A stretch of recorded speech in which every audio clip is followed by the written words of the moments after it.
नमस्कार मित्रों, पॉलिटिक्स हर वक्त इतनी गिरती रहती है, हर बार हमें लगता है कि बस अब इससे ज़्यादा क्या गिरेगी। लेकिन भारतीय पॉलिटिक्स तो उससे भी नीचे गिर के दिखाती है हर बार। अब तो हम चौंकना भी बंद हो गए हैं। पॉलिटिक्स का ये हाल पॉलिटिशियंस ने किया है। जैसे और व्यवसाय हैं, चाहे वो ट्रेडिंग है, चाहे इंडस्ट्री लगाना है, या नौकरी है, या कोई भी है, जैसे और व्यवसाय हैं ऐसे ही पॉलिटिक्स भी है। इसमें व्यक्ति आता है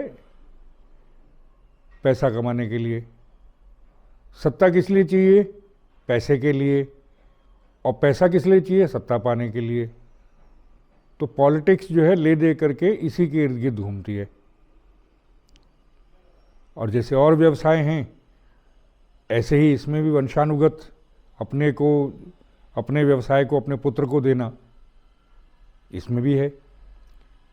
आप उत्तराखंड में ही देख लीजिए, जितने पॉलिटिशियंस जिनको लग रहा है कि अब उनकी पारी समाप्ति की ओर है, जो 70 से ऊपर के हो चुके हैं, वो अब आज इस कोशिश में है कि मुझे टिकट मिले या ना मिले, चलो मेरे बेटे को दे दो, मेरी बेटी को दे दो। सारे पॉलिटिशियंस इसी जुगाड़ में हैं। तो ये पॉलिटिक्स हुआ। अब व्यवसाय रोजगार का साधन है, और उत्तराखंड में लोकल लेवल पे जो है वो रोजगार अवेलेबल ही नहीं है, करीब करीब 0% है। तो वहाँ जो है पिछले 7-8 साल में एक नए तरीके का व्यवसाय शुरू हो गया।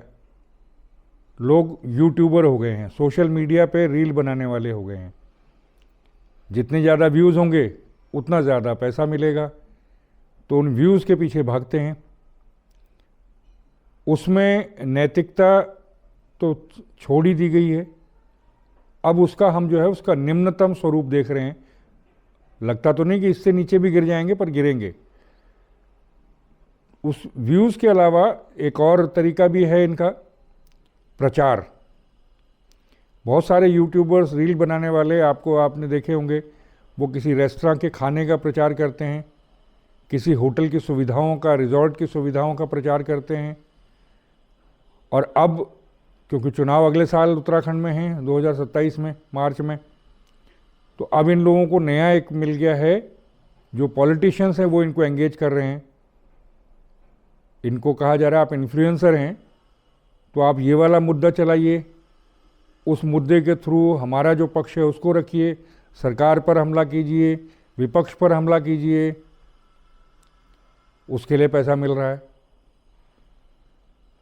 तो ये जो खिचड़ी है पॉलिटिशियंस की और यूट्यूबर्स की, इंस्टाग्राम वाले रील बनाने वालों की, जो सोशल मीडिया के महारथी हैं, जिनको इन्फ्लुएंसर्स लोग कहते हैं, इन दोनों की जो मिली भगत है, उसने आज आपको जो है वो उत्तराखंड में एक विभत्स रूप राजनीति का, पॉलिटिक्स का दिखाया है।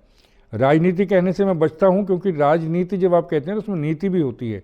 लेकिन पॉलिटिक्स में, आज की पॉलिटिक्स में न तो कोई नीति है, सब अनीति और कुनीति हैं। तो अब इसका घालमेल जो है वो आपको स्पष्ट दिख रहा है।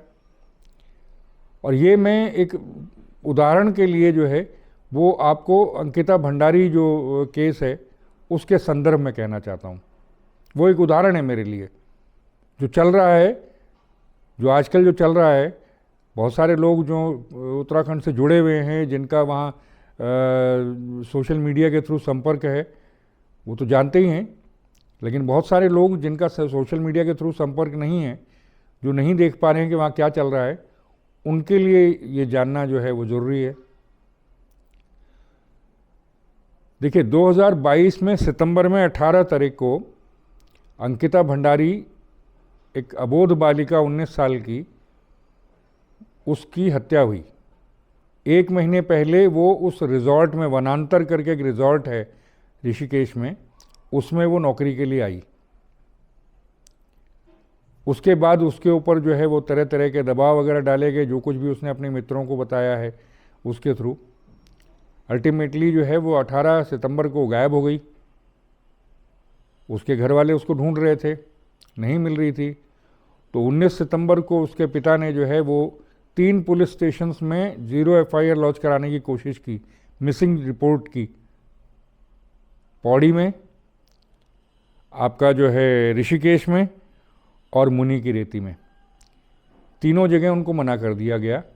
अल्टीमेटली ये कहा गया कि आप जो हैं वो रेवेन्यू ऑफिसर जो पटवारी है, वो पटवारी के पास रिपोर्ट दर्ज कराइए।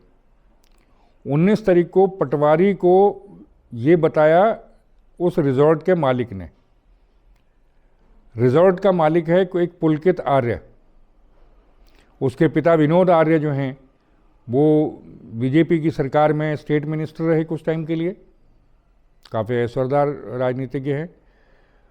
और इस पुलकित आर्य का जो भाई है विनोद शर्मा का जो दूसरा बेटा है, वो उत्तराखंड में ओबीसी जो कमीशन है उसका वाइस प्रेसिडेंट था। तो इसका मतलब ये वीआईपी हैं। अब यहाँ पे मैं स्पष्ट करता चलूँ, थोड़ा कथानक से अलग हटके इस उससे, कि किसी भी गांव में आप चले जाइए तो ग्राम प्रधान जो है वो वीआईपी होता है। जब वो ग्राम प्रधान तहसील में पहुंचता है तो वहाँ वाला कोई उसका वीआईपी हो जाता है, इसकी जो है औकात घट जाती है। ये तहसील वाला जब जिला मुख्यालय में पहुंचता है, जो तहसील में जो अध्यक्ष वगैरह हैं, वार्ड मेंबर्स वगैरह हैं, वो जब जिला में पहुंचते हैं, जिला हेडक्वार्टर में पहुंचते हैं, तो ये उनकी औकात ख़त्म हो जाती है, फिर वो उनकी होती है। फिर वो जिला वाला जो वीआईपी है वो जब राजधानी में पहुंचता है प्रदेश की, तो वहाँ छुटभैया हो जाता है, वहाँ वीआईपी कोई और हो जाते हैं। ऋषिकेश जैसी जगह में पता नहीं कौन कौन वीआईपी बन सकता है। अब ये तो इसका बाप, ये पुलकित आर्य जो अपराधी जिसको सिद्ध हुआ है, जिसके ऊपर आरोप हैं, इसका बाप तो मिनिस्टर था, तो ये भी मिनिस्टर का बेटा है, तो ये भी वीआईपी है लोकल एडमिनिस्ट्रेशन के लिए। इसका भाई जो है ओबीसी कमीशन का वाइस प्रेसिडेंट है, तो इसलिए भी ये वीआईपी हो गया। तो ये वीआईपीओं द्वारा चलाया गया रिजॉर्ट था। तमाम रिजॉर्ट्स जो तलहटी में चल रहे हैं उत्तराखंड की, जो मैदानी क्षेत्र के बड़े शहरों के नज़दीक हैं, वो ऐशगाह बने हुए हैं, सबको पता है। वहाँ क्या क्या होता है ये भी सबको पता है।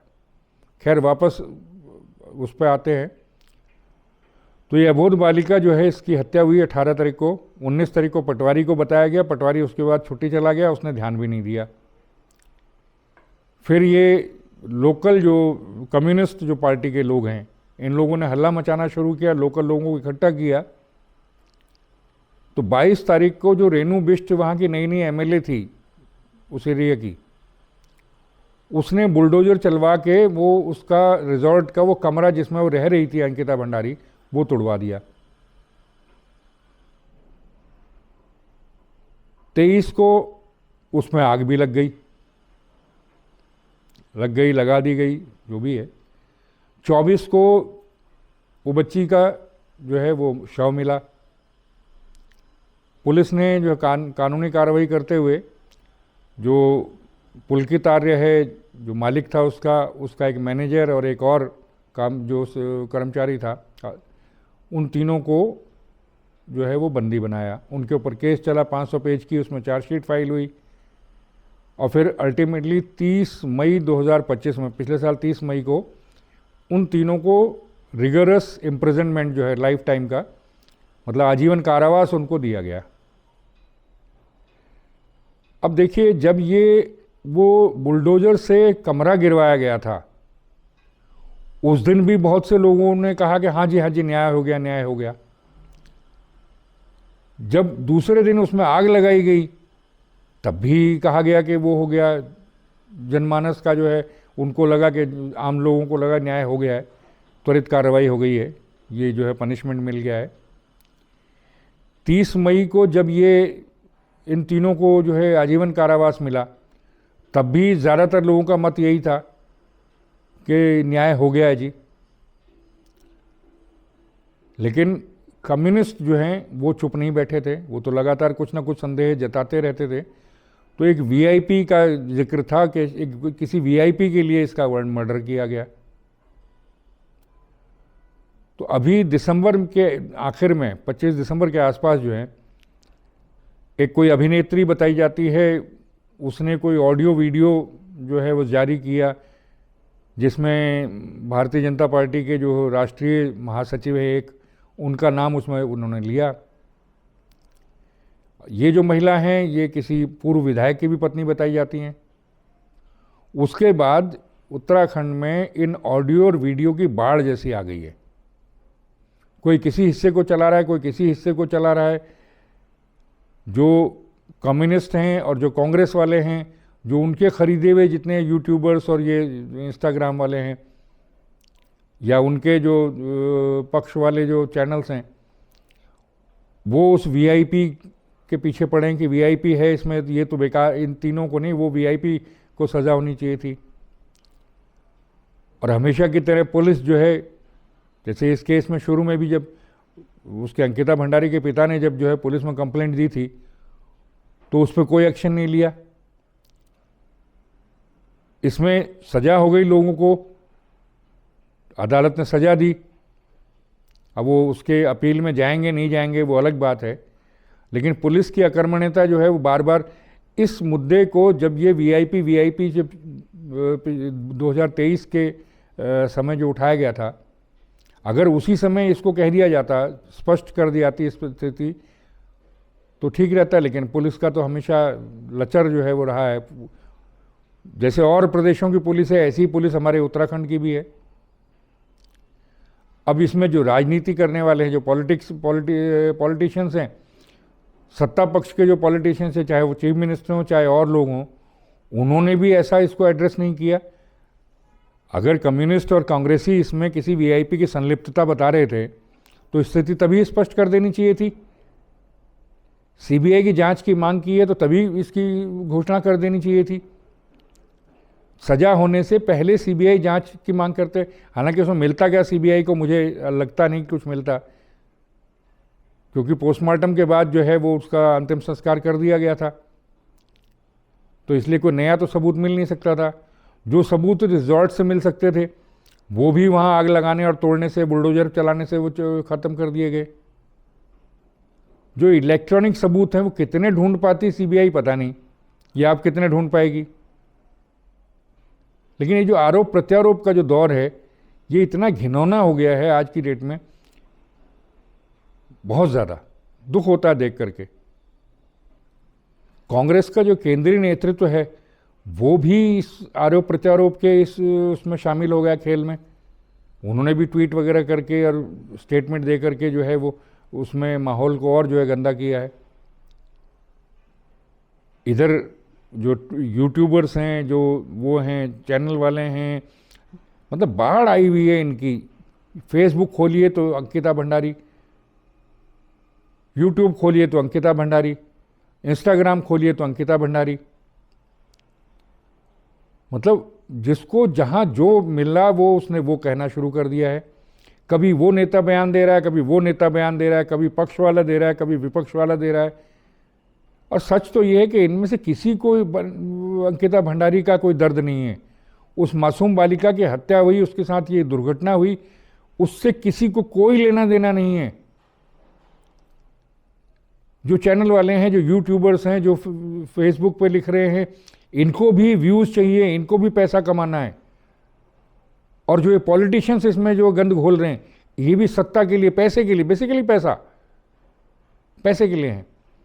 ऐसा कौन पॉलिटिशियन है उत्तराखंड में जो खुद ठेकेदार ना रहा हो या उसका परिवार में कोई ठेकेदार ना हो? है कोई ऐसा? सब वही है, पैसा पैसा पैसा, पैसे के लिए हो रहा है। अंकिता भंडारी बेचारी जो है, उसके साथ दुर्व्यवहार हुआ, पता नहीं यौनाचार भी हुआ होगा, उसकी हत्या हो गई, उससे किसी को दुख नहीं है, कुछ नहीं है।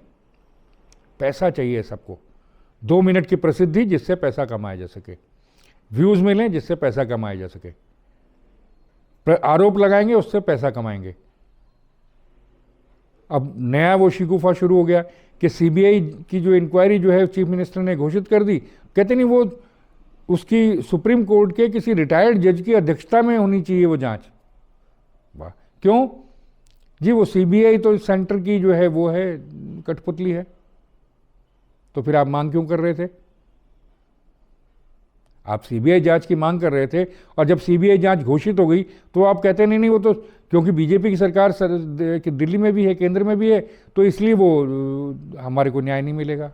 वाह, आप कुछ भी कर लीजिए, सीबीआई चाहे किसी को और को पकड़े न पकड़े, किसी वीआईपी का नाम आए ना आए, 2027 के चुनाव तक, 2027 में अप्रैल में जब चुनाव निपट जाएंगे, मार्च में चुनाव होंगे, अप्रैल में नई सरकार बन जाएगी, तब तक ये मुद्दा इसी तरह चलता रहेगा। इसी तरह ये पॉलिटिशियंस बकवास करते रहेंगे, रोज प्रेस कॉन्फ्रेंस करेंगे, रोज आरोप लगाएंगे। इसी तरह ये यूट्यूबर्स, ये इंस्टाग्राम वाले, ये फेसबुक वाले इसी तरह से वो करेंगे, रील्स बनाएंगे, व्यूज़ लेंगे, पैसा कमाएंगे। इस नेता से पैसा लेके उसके बारे में बकेंगे, उस नेता से पैसा लेके इसके बारे में बकेंगे, इसके अलावा कोई नहीं है।